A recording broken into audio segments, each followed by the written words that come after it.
Il n'y a rien de meilleur sur Terre à vivre, à mon sens, que ce plaisir-là. Ce qui est intéressant, c'est qu'aujourd'hui, quand on parle d'orgasme, dans l'imaginaire collectif, on imagine de quelque chose un peu mécanique, c'est une histoire de frottement, de stimulation sur les zones érogènes pour atteindre un plaisir. Mais en réalité, l'orgasme peut être aussi un orgasme, on va dire, plus énergétique. C'est un peu bizarre quand je le dis comme ça, mais c'est que dans la rencontre sexuelle, il y a un partage d'énergie.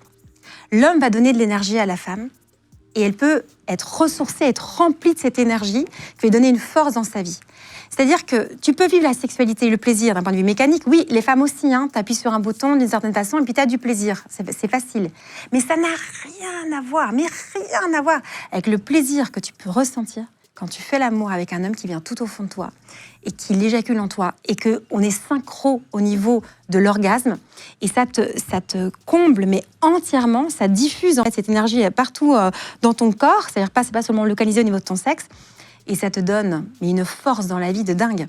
Et malheureusement, il y a très peu de femmes qui ont accès à ce plaisir-là, ce plaisir qui est vraiment dans l'union sexuelle et qui est pas juste une stimulation extérieure, quoi.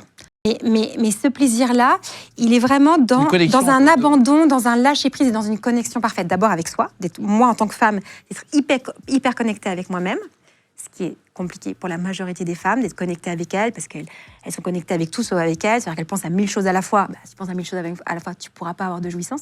Donc d'être connectée avec ses sensations et d'être vraiment, en fait, de se laisser aller au fur et à mesure, de ne plus faire attention au jugement de l'autre sur toi, tu te laisses aller, tu deviens un peu sauvage, mais dans le beau sens du terme, avec une respiration, avec des gémissements, et tu te laisses complètement aller dans un lâcher-prise total. Il n'y a rien de meilleur sur Terre à vivre, à mon sens, que ce plaisir-là.